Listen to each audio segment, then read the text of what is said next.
अस्सलामुअलैकुम विवर्स। आज मैं आपके साथ बहुत ही मज़ेदार यम्मी और healthy winter special unique instant Turkish halwa बनाने की रेसिपी शेयर कर रही हूँ।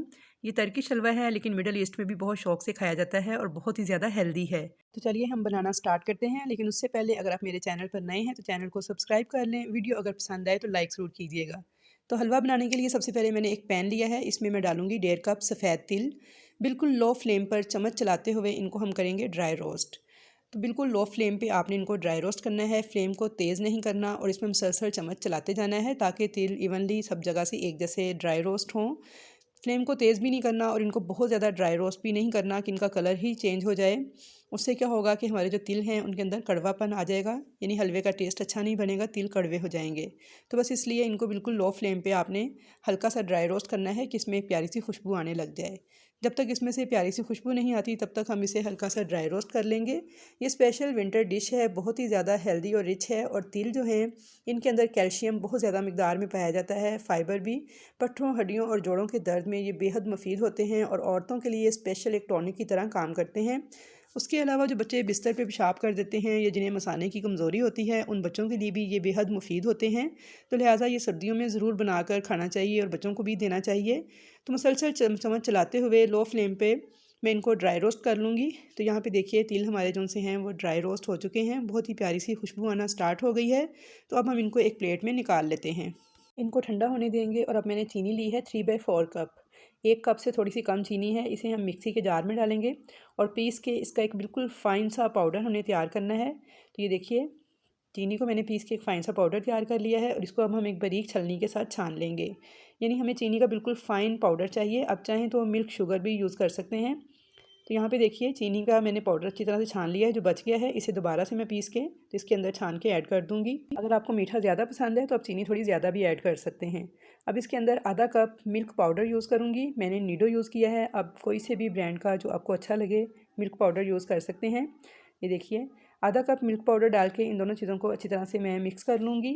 इनको मैंने मिक्स कर लिया है, अब इनको मैं एक साइड पे रखूँगी और अब हम लेंगे एक अदद चॉपर या फिर आप ब्लेंडिंग जार भी यूज़ कर सकते हैं, जग भी यूज़ कर सकते हैं ब्लेंडिंग वाला, जो भी आपके पास अवेलेबल हो।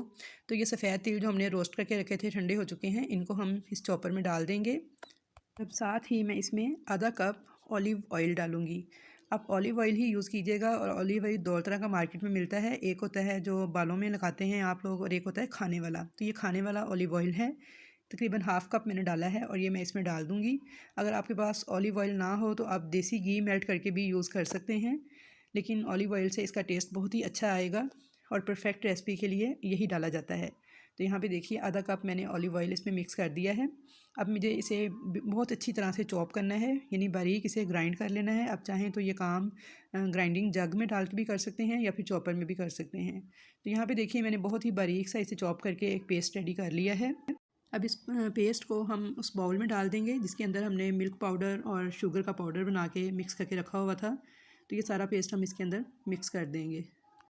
साथ ही मैंने हाफ़ टी स्पून इलायची पाउडर भी ऐड कर दिया है और अब इन तमाम चीज़ों को बहुत अच्छे से मिक्स कर लेंगे। पहले थोड़ा चम्मच से मिक्स करेंगे और उसके बाद हाथों से इसकी अच्छे से मिक्सिंग करेंगे। इस तरह से आपने हाथ से मसल के इसे मिक्स करना है ताकि तिल, चीनी और जो हमने मिल्क पाउडर डाला है और जो ऑयल डाला है वो सारा अच्छे से यकजान हो जाए। यहाँ पे मैंने अच्छे तरीके से मिक्सिंग कर ली है। तो अब 1 टेबल स्पून लेंगे देसी घी, बस ज़्यादा नहीं, सिर्फ 1 टेबल स्पून ही हम देसी घी लेंगे। इसे थोड़ा सा गर्म करेंगे और ये सारा पेस्ट जो हमने रेडी किया है ये हम इसके अंदर डाल देंगे और बिल्कुल लो फ्लेम पे सिर्फ इसे 2 से 3 मिनट तक पकाएंगे। इसको बहुत ज़्यादा नहीं पकाना, सिर्फ 2 से 3 मिनट तक लो फ्लेम पे पकाएंगे मुसलसल चम्मच चलाते हुए, ताकि देसी घी का एक अच्छा सा फ्लेवर जो है वो हमारे हलवे में आ जाए।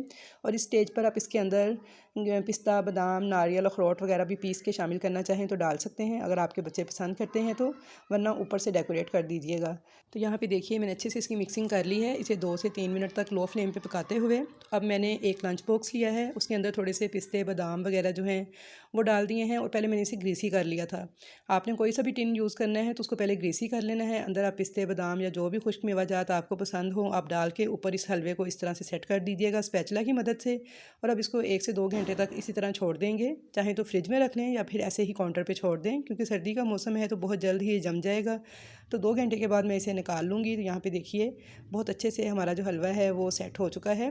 तो स्पैचुला से पहले मैं इसके किनारे जो हैं इस तरह से फ्री करवा लूँगी। आप चाहें तो छुरी की मदद से भी कर सकते हैं, लेकिन क्योंकि मैं प्लास्टिक का लंच बॉक्स मैंने यूज़ किया है तो छुरी से मुझे डर था कि कहीं किनारे उसके ख़राब ना हो जाएं, इसलिए मैं स्पैचुला से कर रही हूँ।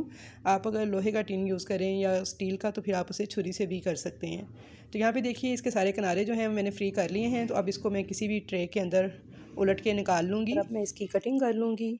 तो बहुत ही मज़ेदार और यमी सा हमारा इंस्टेंट टर्किश हलवा बनके तैयार हो चुका है। तो इसको तिल का हलवा भी कहते हैं। तो व्यूअर्स, आई होप कि आपको मेरी आज की ये रेसिपी बहुत ज़्यादा पसंद आई होगी। रेसिपी पसंद आए तो लाइक और शेयर कीजिएगा, चैनल पर नए हैं तो सब्सक्राइब कीजिएगा। तो इंशाल्लाह ताला मिलूँगी नेक्स्ट नई अच्छी अच्छी रेसिपीज़ के साथ। तब तक के लिए मुझे दीजिए इजाज़त। अल्लाह हाफिज़।